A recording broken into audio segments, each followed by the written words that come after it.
my channel. So in today's video, we'll be talking about the top 10 tips for surviving probation. Guys, if you don't follow these 10 simple tips, we pretty much guarantee you'll be fired and never make it as a flight attendant for your company, even after all those hours of training and interviewing. So before we begin talking about the top 10 tips, so what is probation? Probation is a specific amount of time. For us, it was 6 months. For other airlines, it can be longer, it can be shorter, it all depends. Usually it's about 6 months, and pretty much the company is watching you, making sure you make no mistakes, or else you'll pretty much get fired. So within those 6 months, you just really want to make sure you're on your A game. Alright, so the first tip that we have down here is don't be upset about your base. Pretty much bloom where you're planted. Yeah, so I don't know what to say. So pretty much when you're in training, you're going to get assigned a base. And let's say that you really wanted to go to Dallas, but you get sent to New York. Being super upset about being based in New York right out of training while you're on probation, it is gonna suck because you eventually wanted Dallas, but don't let it ruin your like everyday, I guess. Just kind of enjoy the moment, and who knows, you might end up liking the base that you were given instead of the one that you wanted to go to. Yeah, I mean, like everything happens for a reason, and you may not see it right away, but down the road you may realize why you got sent to the base you did. You know, in the grand scheme of things, maybe you'll meet some awesome people or whatever the case is. You know, yeah. So pretty much don't let that affect you. You know, bloom where you're planted. You know, like we've discussed on so many of her videos about how it's so important to be flexible as a flight attendant. You know, even though this may be the ultimate test of flexibility, being in a base that you've never been, that you never wanted to go necessarily, but here you are, you're there. You know, just really stay open-minded, and there is always positives and negatives, and I guarantee you that there are a lot of positives that you haven't realized yet about the current base you're at, whatever base it is, because every base has its pros and its cons. So yeah, just stay positive.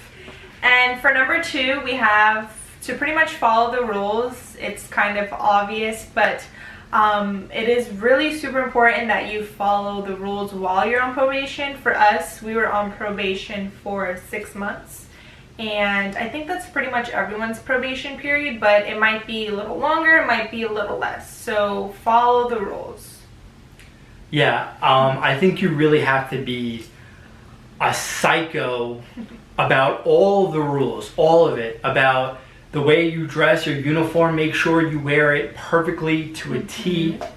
Make sure that your service, the flow of service, you know, the way you're supposed to do things with that is dead on point every flight. Make sure that you're following all of the FAA rules that they've ingrained in your brain during training. Make sure you're on time. Absolutely. Being on time, there's no excuse. You should be incredibly early for everything you have to do. For every flight, you have to just dot your I's and cross your T's. You have to be extra, okay?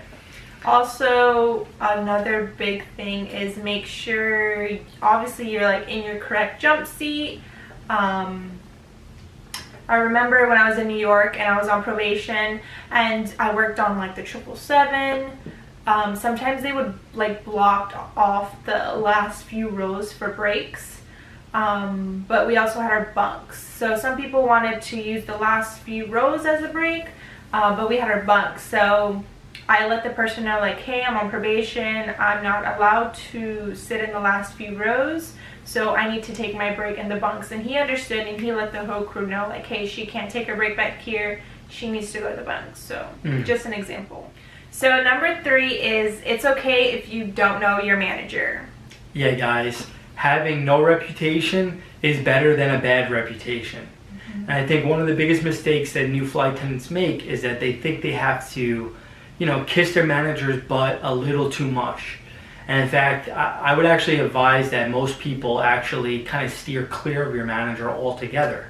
You know, show up to the meetings that you need to show up to, but if your manager doesn't know your name by the end of probation, that's a good thing.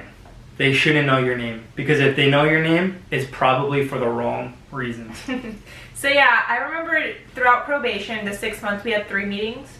I think we had one right out of training, and then we had one like within 2 weeks, and then I think 6 weeks, and then a few months. I don't know. Just something along those lines. So during those meetings, you are pretty much meeting with your manager. 2 of the meetings, I think it was one-on-one, but for the most part, it was just a big group, and they're just really reiterating the rules and what you need to follow throughout probation and throughout your entire career.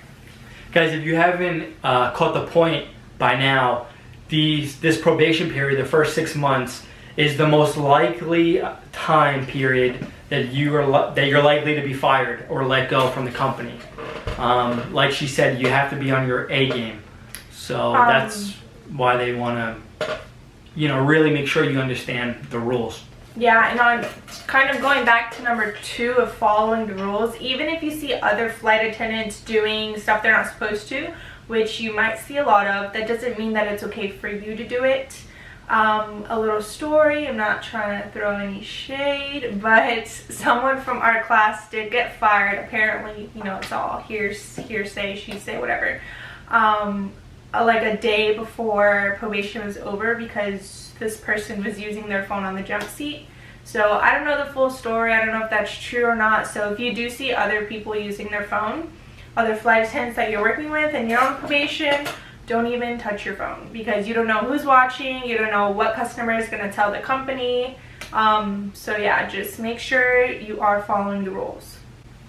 Yes, and it is so tempting, especially when you're working with very comfortable and senior flight attendants who, you know, have been around for, seems like forever, and they may, you know, do the craziest things. Do the craziest things that you would have never even imagined is done on a jump seat in training.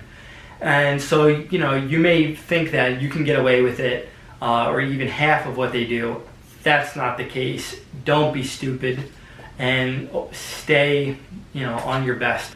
So yeah, to wrap up number 3 of not knowing your manager, obviously if you have to reach out to your manager for any reasons, that's why they're there. Don't be afraid to. But overall, if you have never met your manager or she doesn't really know who you are, that's okay.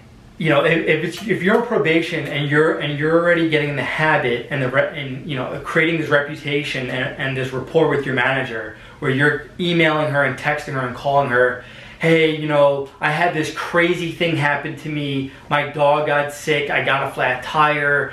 You know, I'm sick. Whatever it is, and that's why I was late. That's why I didn't make it. That's why I didn't do this or that. Those are major red flags. Okay, you need to have a sparkling, clean, spotless resume during, you know, or track record during probation.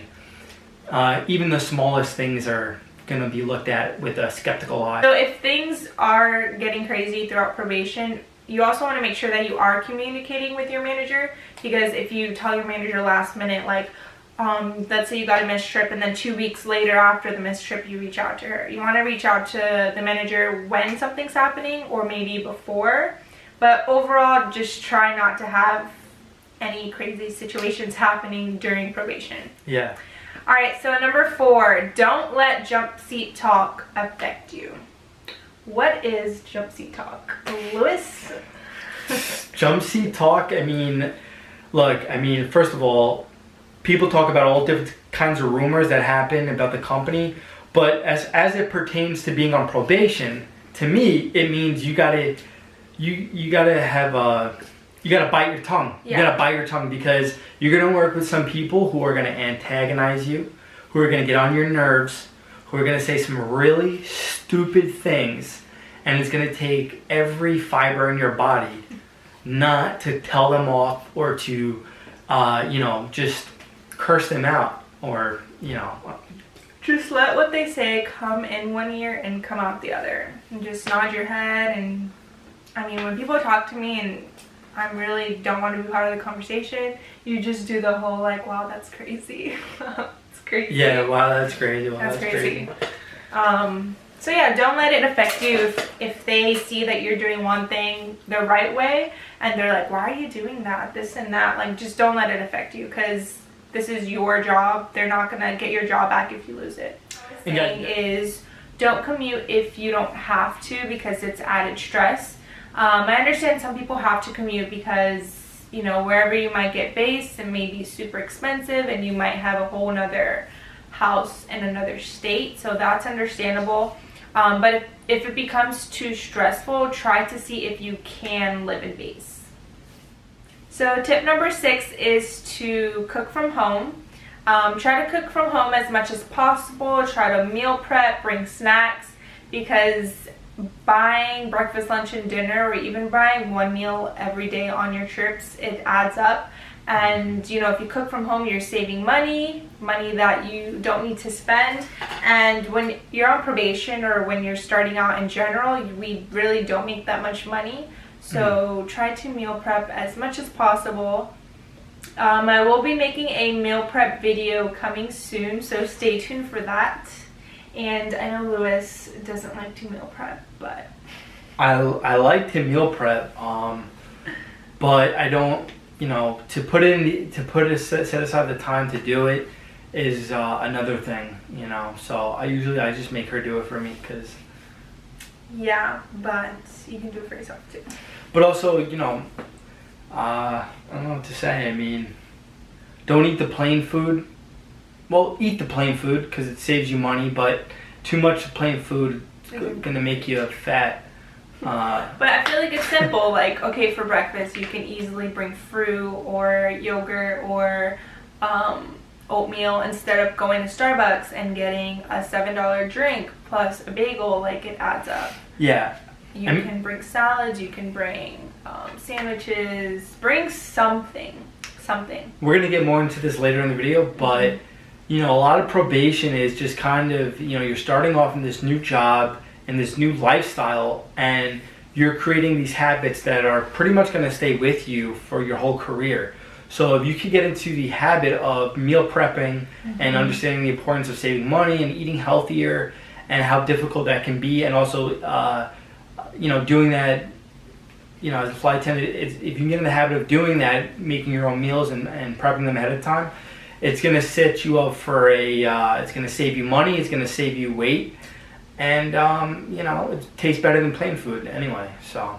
So yeah, make sure you're at least trying your best to cook from home and save money and just overall eat healthier. So number 7, I know Lewis doesn't agree with me on this, but pick up on your off days if you can. Obviously, when you're starting out, you don't make a lot of money, and honestly, it helps if you just pick up a turn or a 2-day if you have like 4 days off. A lot of trips do drop last minute, so maybe it's December 1st and you look at your schedule, you want to pick up trips, but you don't see any to drop. If you're trying to pick up a trip on December 8th, check the board December 6th and 7th. I'm sure something will drop. And there are a lot of rules when picking up on your off days, but just at least try to keep in mind, like, hey, if I pick up a turn or 2-day, it does help when you get your paycheck. As you guys know, you're not going to be, you know, a millionaire starting off as a flight attendant. So if you could pick up more hours, why wouldn't you, right? You know, especially if you can get a good trip. So in that regard, I definitely agree. But also, right, more you're flying more chance of making a mistake too. Yeah, don't pick up or make extra money because you don't want to mess up. I'm just kidding. Okay, we don't know what number we're on, but we're just going to keep it going because my battery's about to die. Another tip is, yes, you should save. Yes, you should make money. Yes, you should work. But also enjoy your time.